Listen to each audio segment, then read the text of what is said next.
And welcome to another episode of the Two Fans Podcast. I'm your co-host Joshua Ament, and he decided to get up the No. I'm moment. still here, and I'm your other co-host, Ari Jesselson. I still got the phone to record.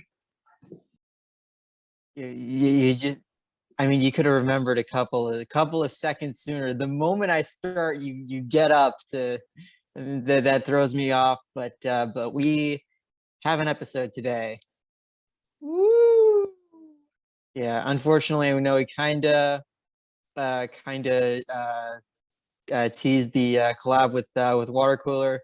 Again, I know it's our default excuse, but miscommunications really do happen, especially when really all we need to do is communicate between the two of us, and we operate in a bit of a different language. But don't worry, we will have them on at some point in the future.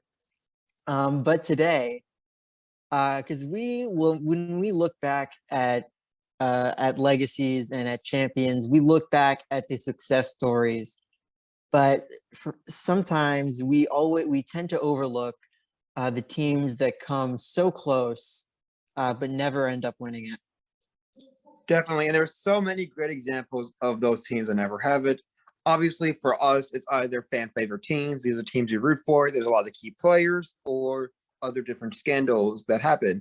While we do appreciate the success, I think it's more interesting to see how the teams get the short end of the stick.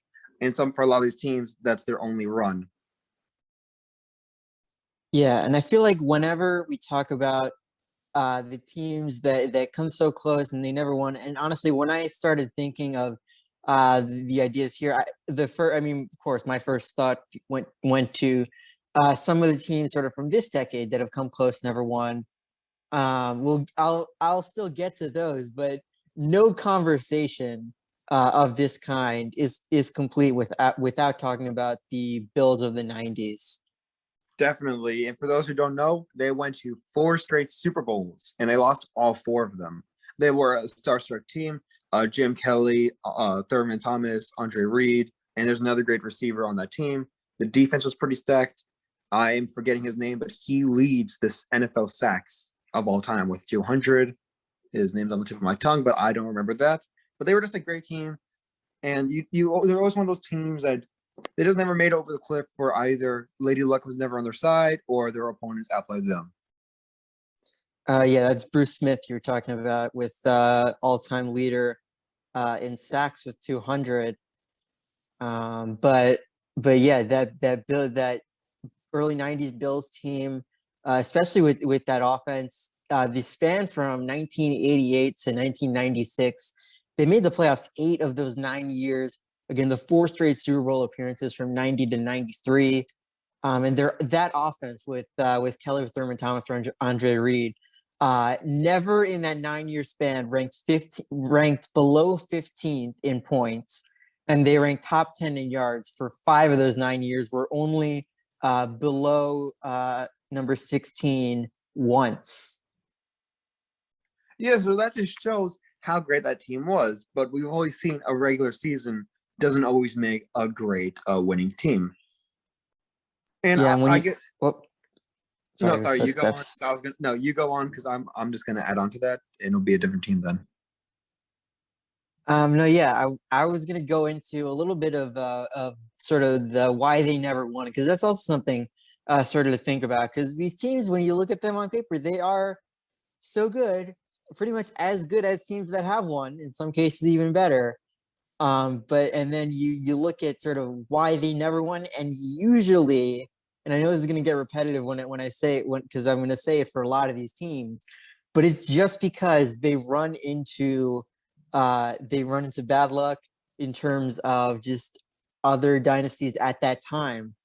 With the Bills, you faced in their first 2 Super Bowls established, proven Super Bowl champions in the New York Giants and the current Washington team of football. Of course, you also, with the Giants, had some bad luck with Scott Norwood, but I digress. And then the last 2, you had the Cowboys. And say what you want about the Cowboys now, but they were good back then. Definitely, and that was the height of the Cowboys dynasty. So it really goes down to being outplayed by a dynasty or Lady Luck was never on their side. Yeah, and in the Bills case, it was kind of both. I want to go on to another team, but I'm not gonna steal your thunder. So go ahead. Well, I was just gonna go how a winning regular season team doesn't always translate well to a playoff team, and by that I want to go to the 2001 Seattle Mariners, who had 116 wins that season. That's the Ichiro Suzuki was on that team. Alex Rodriguez, Edgar Martinez was on that team, and it was just a pretty stacked roster. Obviously, one of the most winning teams in MLB history. But in the ALCS, they lost to the Yankees in a 5-game series. Now, that Yankees team was pretty stacked. I mean, you had Roger Clemens, Andy Petey, Ted Lilly, Mariano Rivera, and even their offense and the rest of the team was pretty good. Dino Martinez, Jorge Posada, Derek Jeter, Paul O'Neill, David Justice, and they were a pretty stacked team. And to see how far those Yankees teams went, that was the year they lost to the Diamondbacks in a 7-game series. So while the Mariners couldn't produce well while they could produce well in the regular season, because they were facing a great dynasty to be with the 90s and 2000s Yankees, it really shows you how, again, regular season doesn't always commend to playoff success. Yeah, absolutely. And this is like a very sort of interesting factoid. But in all of the big four leagues, when you look at the single best regular season record, be it in the MLB with those Mariners, be it the 16-0 Patriots, the 73-9 Warriors, or the 1996 131 point Red Wings, none of those teams actually ended up winning a championship. And it just goes to show you that um, there's a bit of a like as much as as enticing as it is to sort of go all out in the regular season, but when you go so far above and beyond and sort of go all out like all that time, once you get to the gauntlet of the playoffs, you pretty much it seems like teams just overexert themselves to the point where they just run out of gas right before the finish line. I mean, especially you saw the 73-9 Warriors, especially in basketball, where it's common nowadays to sort of rest your star players every 2-3 games or so. And you saw probably had Steph and Clay and Draymond like taken a couple of games in the regular season to rest to heal. Yeah, maybe they would have gone like 71-11, but they would have had enough energy in that game 7 maybe just to take them over the top and secure what would have ended up being a four-peat. Definitely. Sometimes there is something of exploding too much. We see a lot of times that the gas keeps going too much and then they run out halfway through. We saw that this year with the Steelers when they went 11-0 and they just kind of exploded at the end. And we saw that with the 2016 Falcons when they went 11-5 and were beating the Patriots 28-3 in the Super Bowl. But if you see highlights of that game or just some plays towards the end, you could see that the Falcons were burnt out, that they were tired, they were fatigued, and the Patriots had too much energy for them. Sometimes you can't put all the gas on one foot. You got to spread it around.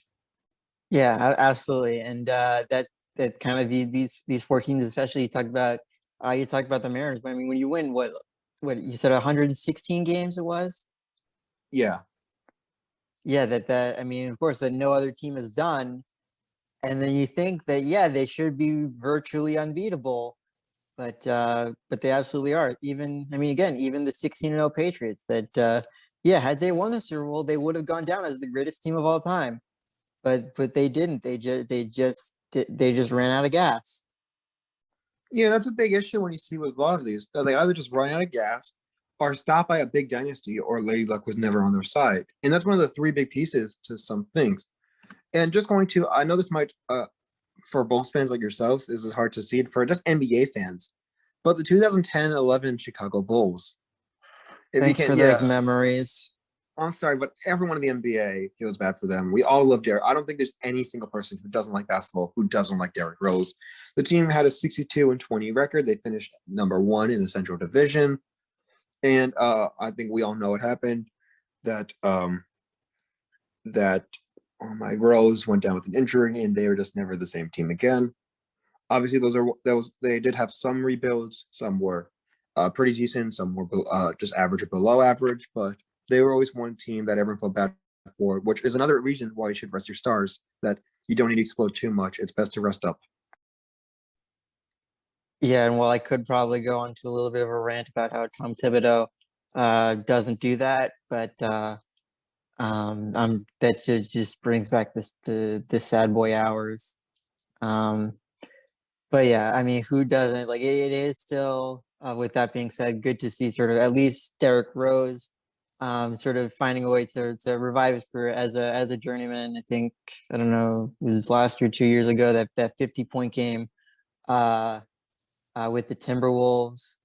So I mean, it's good for him that he's sort of still finding his way around the league. For the Bulls, it hasn't gone as well. But you know what? They're young right now, so there's hope. I know I'd mentioned the Bills of the '90s before, and I feel like this is a little bit of cheating. So forgive me just a little bit because this team I'm about to mention sort of did win it did end up winning a Super Bowl a few years after this, but I feel like there was kind of two different eras of their greatness, and I'm talking about the first bit in the late '80s with the Denver Broncos. They made again they had a 4 year span uh, from 1986 to '89, so right before the Bills, where they made 3 out of 4 Super Bowls and lost them all. Yeah, and they were a great team. John Elway, Hall of Fame quarterback. He had some pretty decent receivers. Ed McCaffrey, father of Christian McCaffrey. I know that was before Terrell Davis, but he was on the Broncos team in the '90s when they still made some playoff pushes. But they did eventually get their Super Bowls in the '90s and 2010s. Well, 2015, because they lost 2013. No, yeah, and I feel like sort of like as good as it is for Elway to have like those two Super Bowls in the '90s running off in the sunset, but sort of Elway was kind of especially in football where a lot of players will have sort of like 4 or 5 year careers that the sort of the structure around Elway in the early '80s and or excuse me in the late '80s and the late '90s were pretty different. Again, like you said, you had Terrell Davis in the '90s. You had who did you? Yes, Sammy. Your top running back in the '80s was Sammy Winder, and their top receiver was Vance Johnson. As far as sort of the 3 Super Bowls, like we kind of said with the Bills, that there were other dynasties that were emerging at the time and also continuing. The 3 Super Bowls, they lost to 3 different teams. One to the Giants, like the Bills did, one to Washington, like the Bills did, and one to the Niners, which I mean, were the Niners in the '80s. Yeah, and all three of those teams, I guess a little less the Giants, were coming to their own, and they eventually blossomed into great teams of their own generation and their own decade. Some, especially that 49ers team in the '80s, are considered one of the, if not the best football team of any decade. Yeah, probably. Like you one of I mean, you can make an argument for them, the Patriots of the past few years, or like we said with the Bills with the 1990s Cowboys. So it's just goes to show you as much as we like to sort of celebrate dynasties, that when you have winners, you have to have those losers and then those overlooked teams. Kind of like I mean, had the Cavs not gone 2016, won that championship, we could probably be talking about them making 4 straight finals and losing. Definitely. Those are always going to be hypotheticals some fans have. And I guess just to move it along, there are different reasons why some of us do enjoy looking at these teams, seeing the what ifs, whether that's the talent around them, certain players, the just team history, and sometimes the underdog story. For me, I have a PS2 and PS1. The PS2 was an upgrade of the PS1. And one of my favorite games, just to show some friends, just play around, is NBA Live 2001. Yeah, I still think it's one of the best basketball games. That's like in the arcade mode, especially. You got that 1v1 Jordan mode, all that stuff. I still think NBA Street's the best basketball game ever, but it's the best simulated basketball. And if you know those teams, The 2000 to 2001 Raptors were pretty stacked. Vince Carter was coming off, had a 27 points, 3.9 assists, 1.5 steal season. Was an all-star that game. You got Antonio Davis, who made his only all-star in his career. Charles Oakley, who I don't know if many people really realize him, but in Westchester, especially White Plains, he does have some few car washes, which are always busy. So he's kind of has that going on for him. You have Muggsy Bogues, one of my favorite players ever of all time. And you got Del Curry, the father of Steph and Seth Curry. This team was stacked. They did have a 47-35 record. They finished second in the NBA Central. But the thing is, they just never could get over the hoop a lot, and a lot of big problems caused a lot of these key guys to leave. They did lose in a 7-game series to the 76ers, though, who did go on to the finals. So I guess this is not really a team of it's not really something of talent, but you could kind of look at how sometimes after these seasons, I guess like these head positions. I know you as a Bears fan can also argue for this, but coming up a big season, these heads, these GMs, they always try to find the problem on something there isn't a problem with. For the Raptors, they never wanted to build around Vince. A lot of those guys left. That was Muggsy Bogues' final year in the NBA, and he didn't play 3 games, but he was still a great player if you see his videos.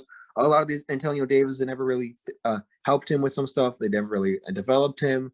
And I guess you can make the argument for the Bears, like they never really built around Mitch. So a lot of these times, these GMs really don't know what they're doing, and they try to build around the wrong thing, which we saw with the Raptors.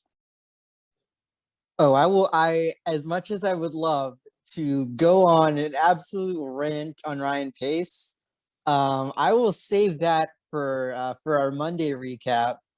But don't worry, I don't think I will disappoint. But back to those earlier Raptors, because as much as we talked about the All-Star game, at least they didn't have the Rising Stars game. They did still release Rising Stars rosters. And when I looked at sort of, because they have the Team USA versus Team World format now, I looked at the World team, and half of those guys are from Canada, and a big reason why is because of Vince Carter there on those Raptors teams, that was able to, I mean, excite the fan base in Toronto and in Canada as a whole.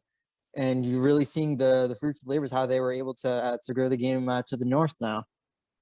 Definitely. I mean, Vincenity was at the highest it's ever been. And that was also the same year as a legendary dunk competition. We won the and one Yin and Yang shoes. I'm a big and one. I love street ball. So that's something just I kind of know.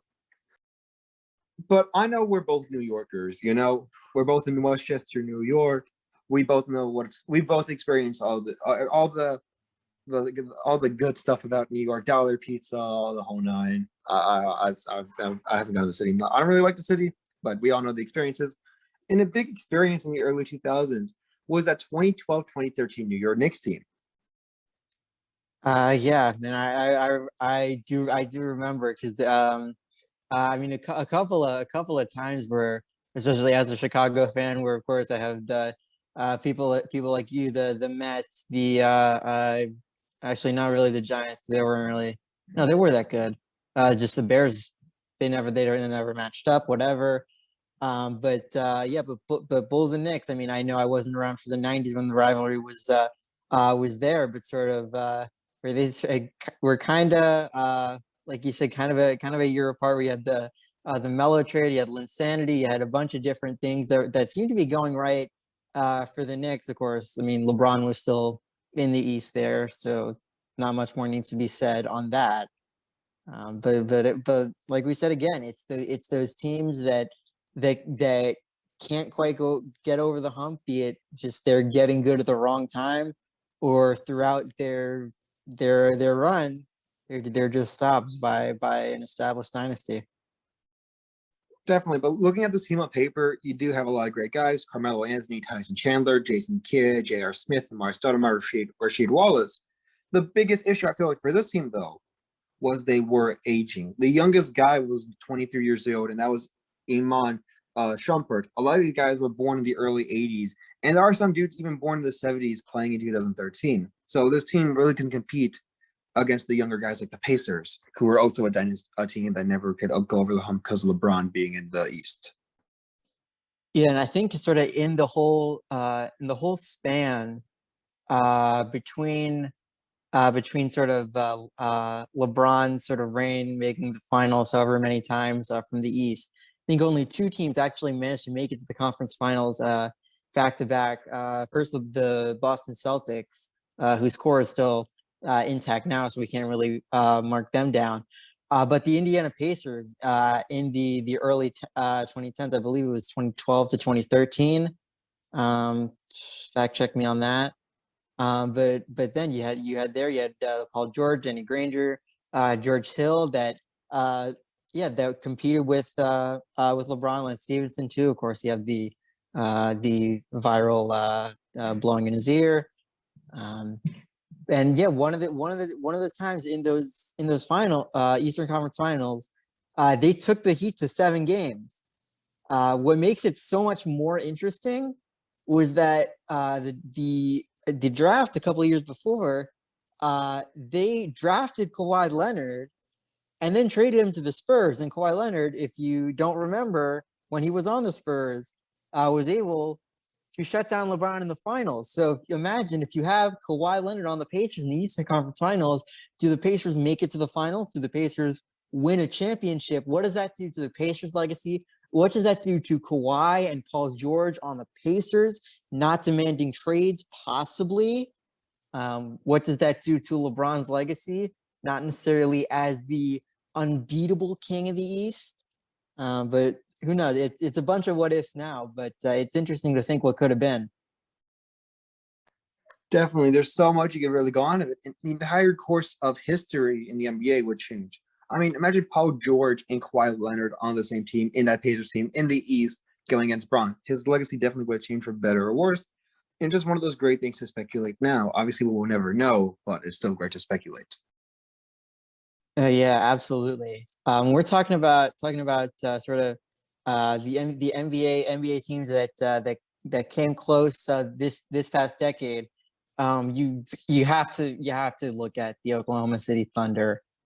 I know the talent that has gone through that organization has been reviewed and reviewed to death. Some guys only there for a year, like Chris Paul. Other guys part of the big core. But even like going to the like as far as this past year, from 2010 onward, they made the playoffs 10 of those 11 years. Only made the finals once in 2012. Of course, you had that core there. Really a big four between Kevin Durant, Russell Westbrook, James Harden, Serge Ibaka. That you just kept thinking, even like the years a little bit before, the years after, it was just they are too good to not win a championship. And it was like that pretty much all the way through 2016 when Kevin Durant left. And then you sort of saw the desperation, the downward spiral where you had Paul George, you had Chris Paul, you trade away some of your guys. And now they're pretty clearly rebuilding, retooling. I mean, good on them for getting their haul of draft picks. But it's just something that is, I know going. I mean, I'm sure it has absolutely frustrated fans in Oklahoma, the organization in Oklahoma. So I probably should stop talking about it for their sake.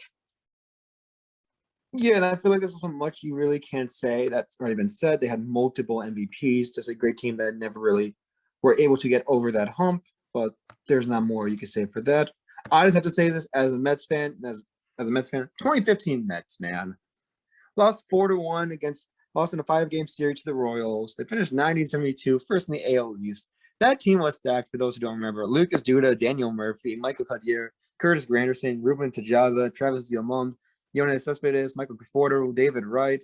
And that pitching. I just got to go to the pitching because, man, Bartolo Colon, you got Big Sexy on your team. Like, how could that's already the only pitcher you ever need. But you also had Jacob deGrom, Matt Harvey when he was still healthy, John Nisi, who was a great pitcher, Noah Syndergaard, Jerry Familia, Dylan G, Steven Matz. I mean, that team was just so stacked. The pitching was incredible. But a big issue for them was just the hitting. They could never really get that done. And that was a big reason why they lost. Yeah, I mean, all I remember from those 2015 Mets was the bad umpire calls in the NLCS.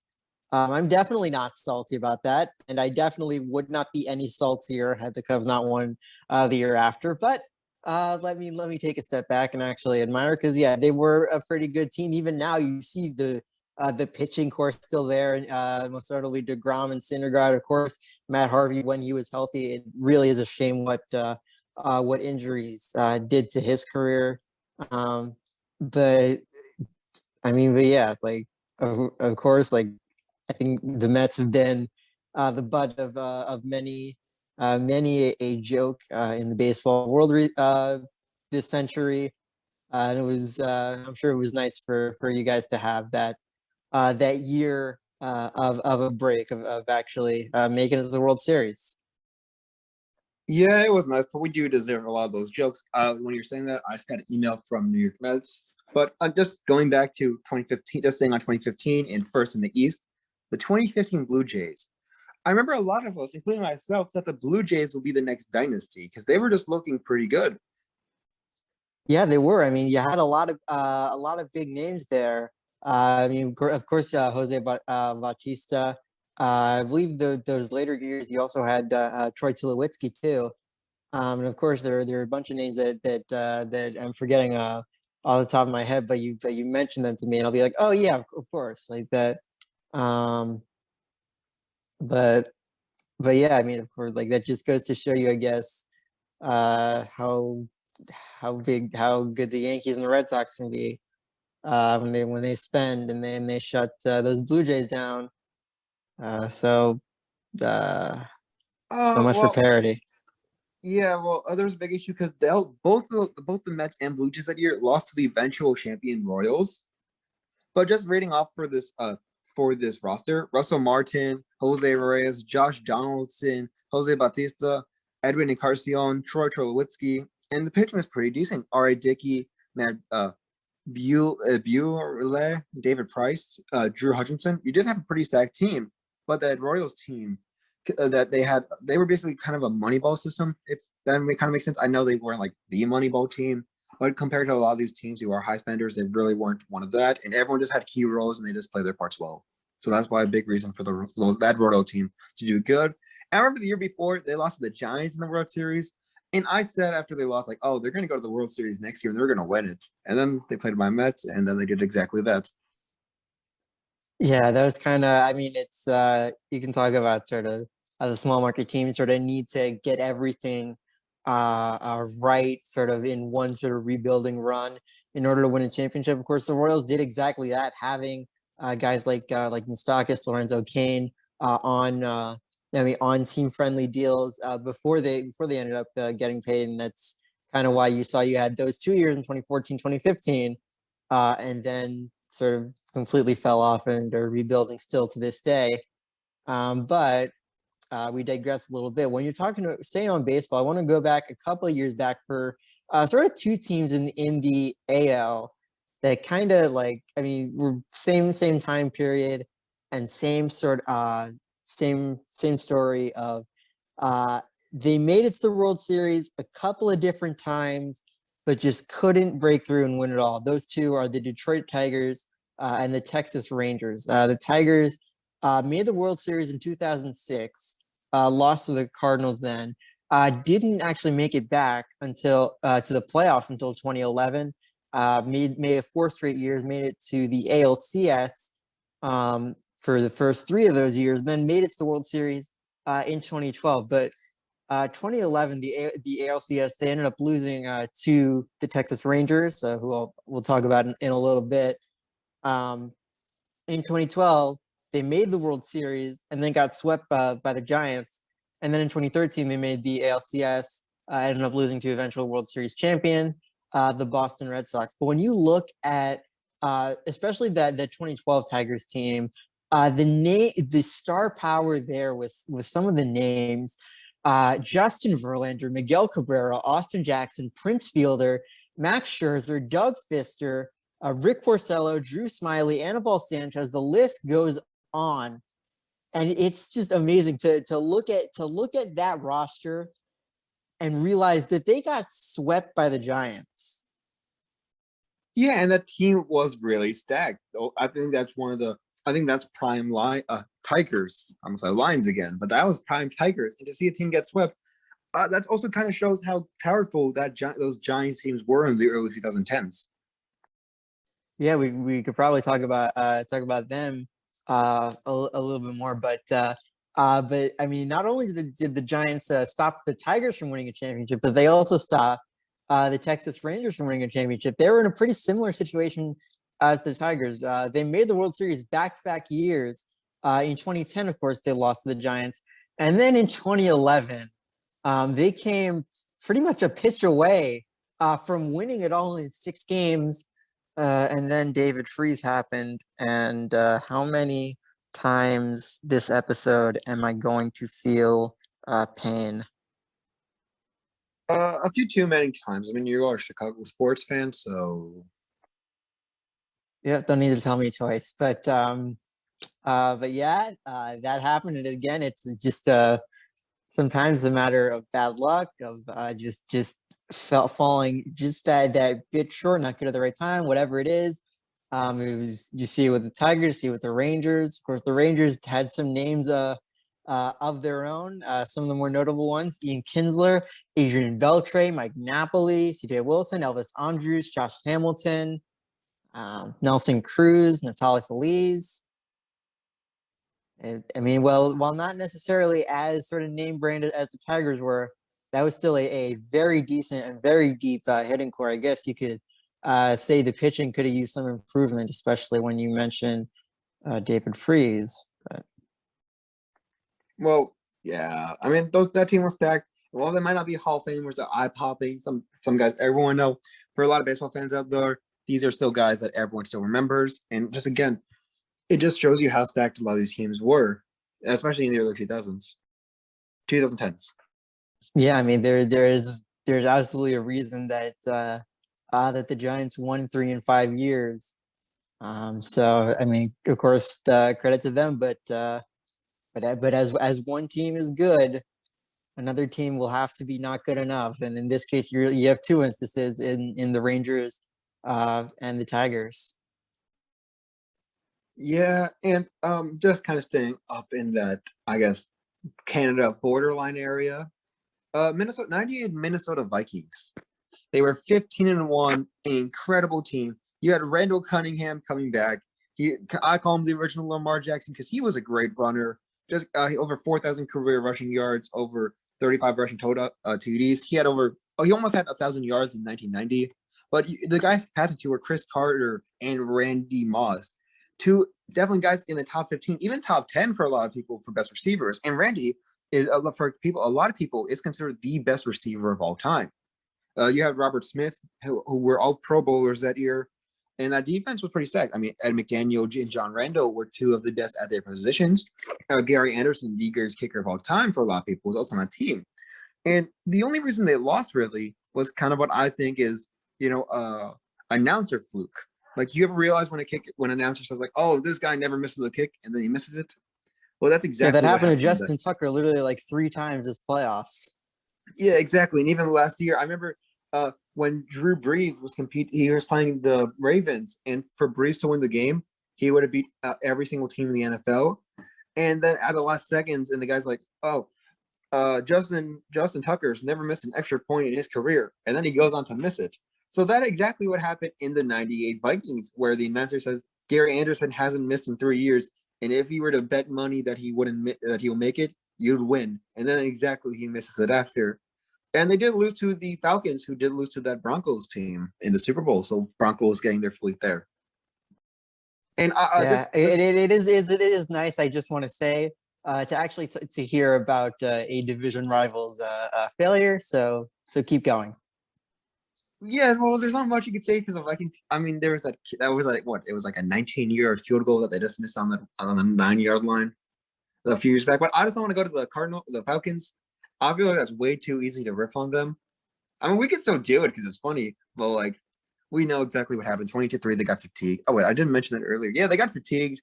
Matt Ryan coming off an MVP season. Devontae and Telvin were two great dynamic running backs. Julio Jones is an absolute beast. The defense was solid.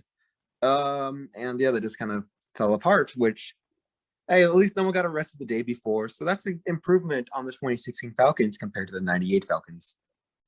Yeah, I mean, even now, you have at least the offense well, some of that core has changed a little bit.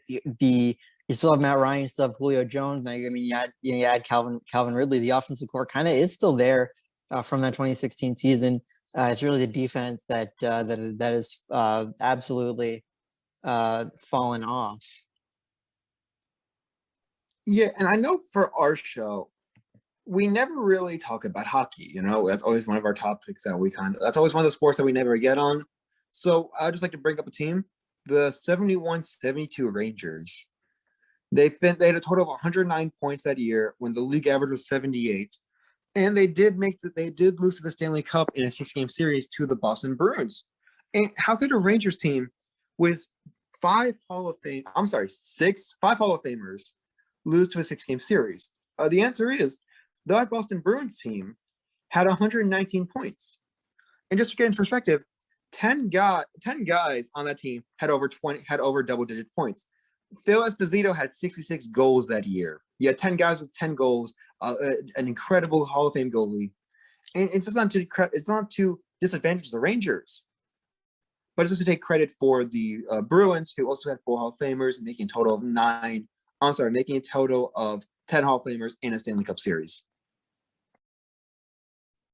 Yeah, there's a lot of names and a lot of very, very impressive figures there. But again, like we keep saying, they're like, I mean, every year there can only be one champion. I guess the Bruins that year really sort of had them outmatched. But I want to talk about a little bit more recent of a hockey team, and that is the San Jose Sharks.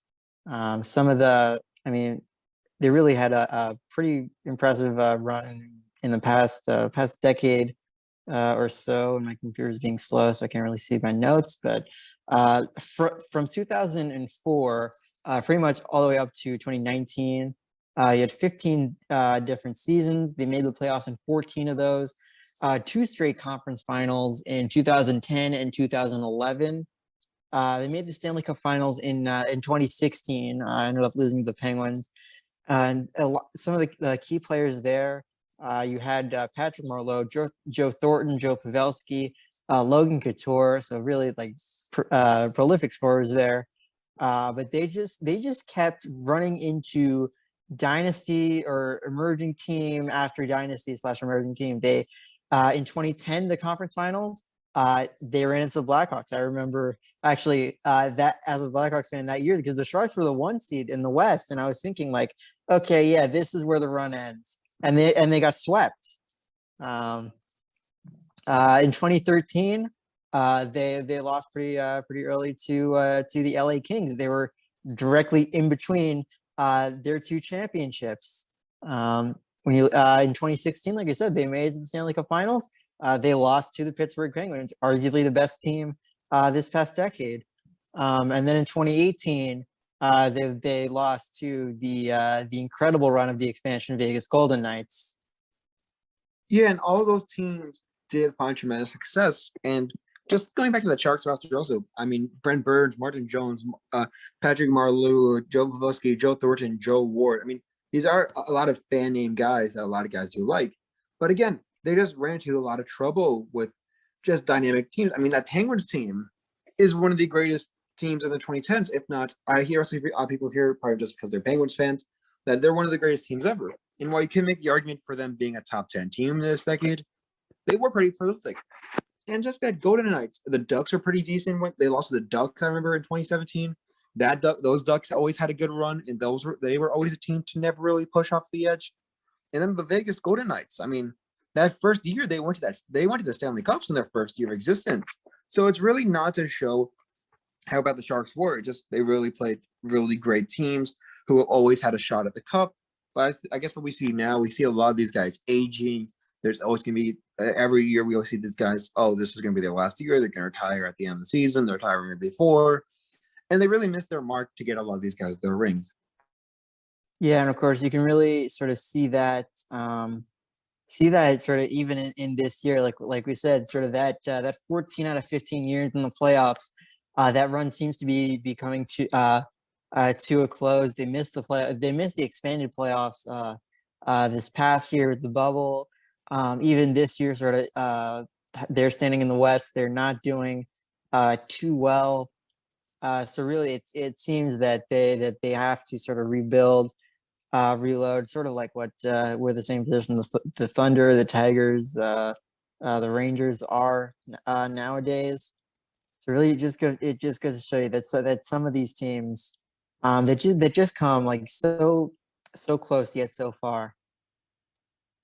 Definitely, a lot of these teams, like you said, they did miss their mark, and I think especially interesting to see because you see a lot of these teams, and you always have to speculate like what would have happened if they won it, and it's always a great speculation, even for teams like you love or you don't like. It's just always interesting to see what could have happened.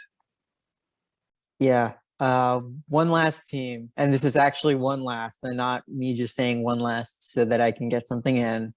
But one last team that I want to bring up is the Jazz of the late 90s. Of course, like I only need to say two names, Stockton to Malone. For of course that in that tandem, that team, there was a force to be reckoned with in the West. I think the one of only two teams in the 90s to make the finals back-to-back years, the only other team being the Rockets, who won it twice, which actually made me realize that the Bulls and Rockets never actually met up in the finals, and I'm sure people then would have loved to see that. But I digress. But of course, one of the big things with the Jazz was their prime was pretty much stolen by those two teams, by the Rockets, and by the Bulls. They, of course, the 97 and 98 finals, where they had lost to the Bulls both, but they lost the 96 conference finals. That was to the Sonics. They lost the Western Conference Finals in '94. That was to the Rockets. They just kept getting stonewalled by the champions. Yeah, and again, it's not to recommend the Jazz of that year. They just ran into the greatest dynasty in the NBA and the greatest teams in the NBA. And I was like, Michael, I don't think when we look at those 90s teams, especially for the Bulls, there is so much, not even on paper, not even discuss the day that made them great. And it's just crazy to think about now how we always say that they're the greatest team, they're the greatest decade for a team. And we're not even talking about the entirety of the Bulls that made it great. So they just really ran into the Michael Jordan 90s Bulls, which was their big reasoning for losing. Yeah, but as we say, sort of as much as we have these dynasties, these teams that we look back on fondly, that they just couldn't lose, that there had to have been teams that were so close, but they could lose, and they did lose, probably maybe even just one too many times to keep them from winning a championship. Definitely. There's always going to be that one team that holds these teams back. Yeah.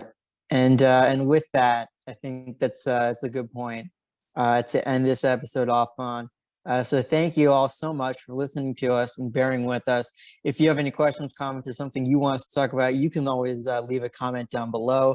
We do this every single day, Monday through Thursday, so Spotify, Anchor, YouTube, and wherever you get your podcasts. So as always, until next time,